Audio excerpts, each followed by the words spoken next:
प्रणव में किस प्रकार जैसे जो है राम छुपा है उसको आप समझिए। पहले तो हम भाषा ओम को कैसे लिखते हैं ये समझते हैं, फिर उसको संस्कार जन्य समझते हैं। जैसे ये हमने ओम लिखा,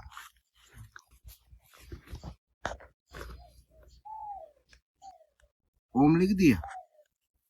अब ओम लिखा तो यह जो पहला अक्षर हम पढ़ेंगे मात्रा में, तो ये बड़ा ऊ है।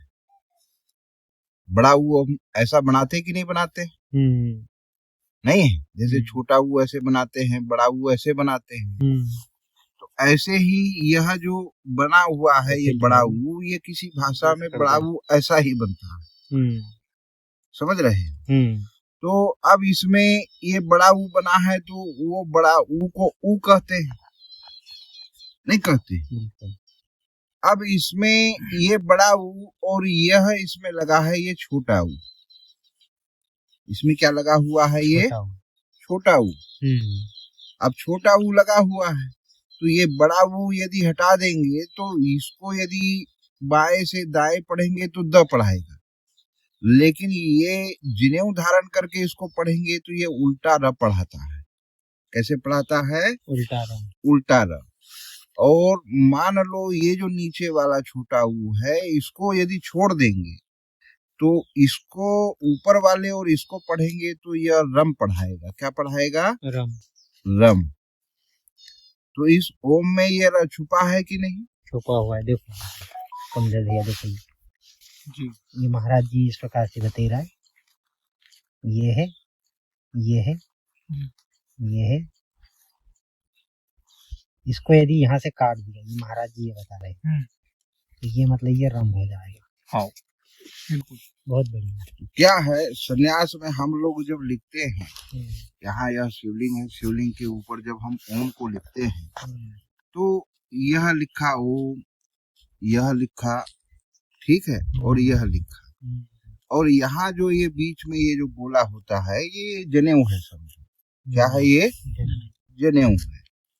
और अब यहाँ ये जो तन्मात्रा बिंदु होती है तो इस अक्षर के लिए तो ये तन्मात्रा रम है, लेकिन ये जो उल्टा र है इसके लिए ये तन्मात्रा हलंत का काम करती है।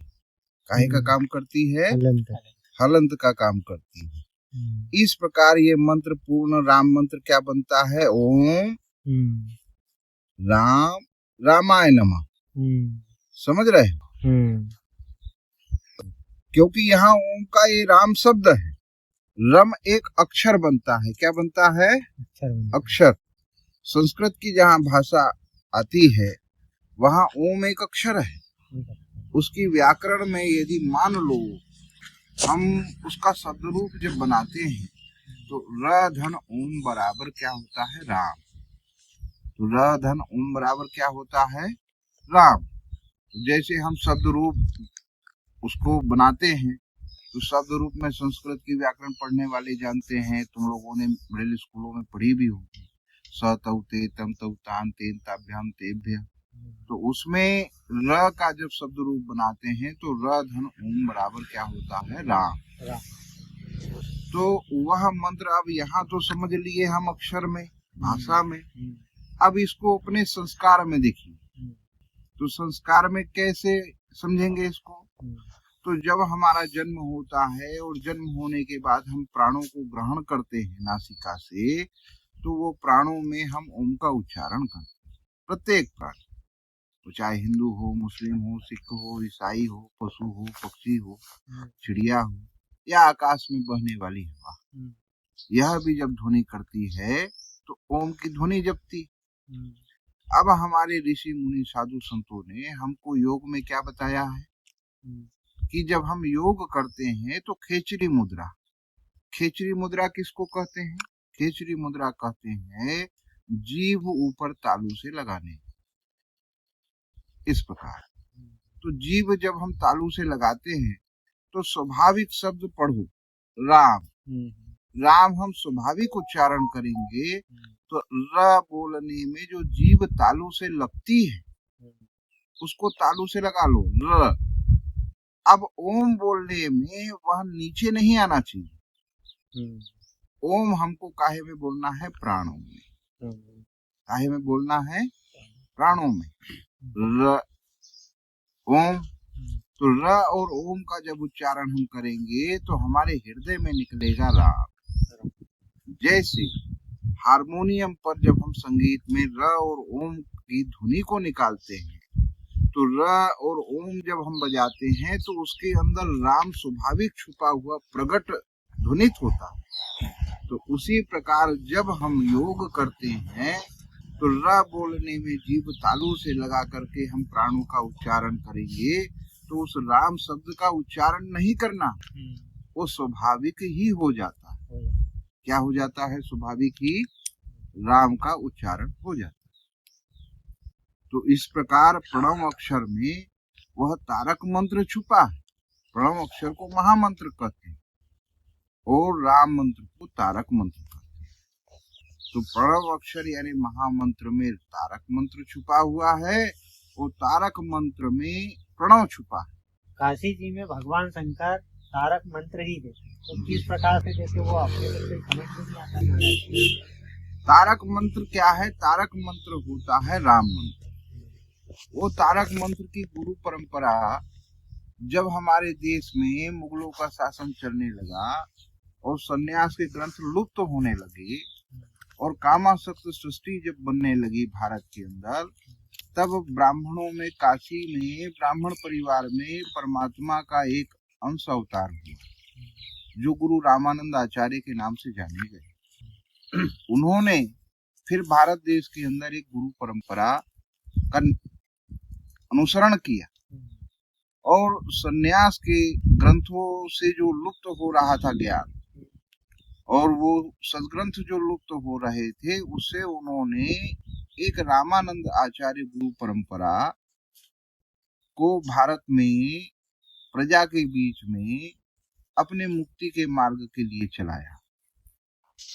वह वैराग्य का पंथ।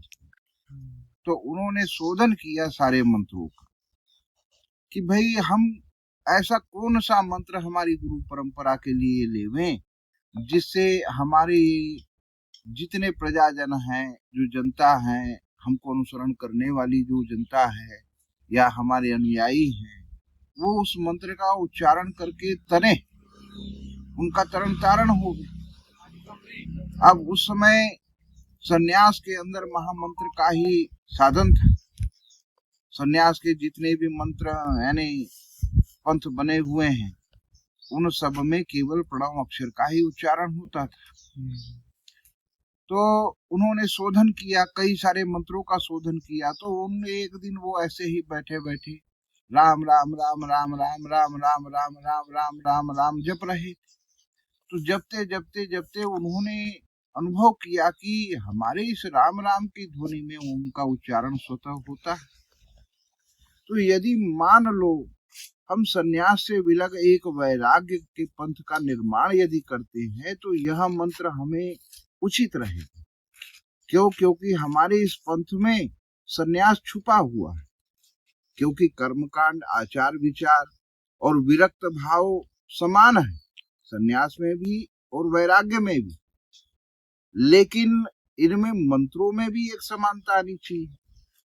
तो मंत्रों की समानता के लिए उन्होंने फिर भगवान श्री राम को इष्ट मान करके और राम मंत्र की रचना की। तो वो जो राम मंत्र है वो राम मंत्र मात्र राम रामायण। अब जैसे हमने यहाँ लिखा राम रामाय नमः,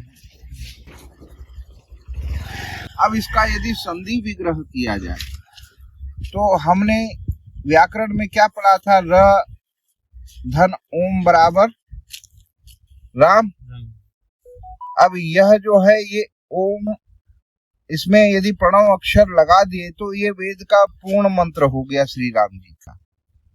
लेकिन अब यह जो ओम का मंत्र है यह सन्यास में गुरु मंत्र है और यह जो राम रामाय है नमः है यह वैराग्य में गुरु मंत्र है।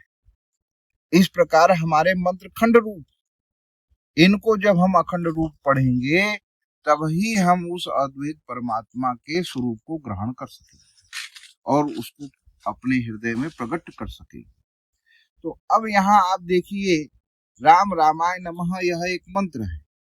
अब यहाँ संधि विग्रह पढ़ोगे तो रम धन ओम बराबर राम, तो इसमें से र को हम हटा दे तो रम धन ओम, ठीक है। फिर यह रामाय तो र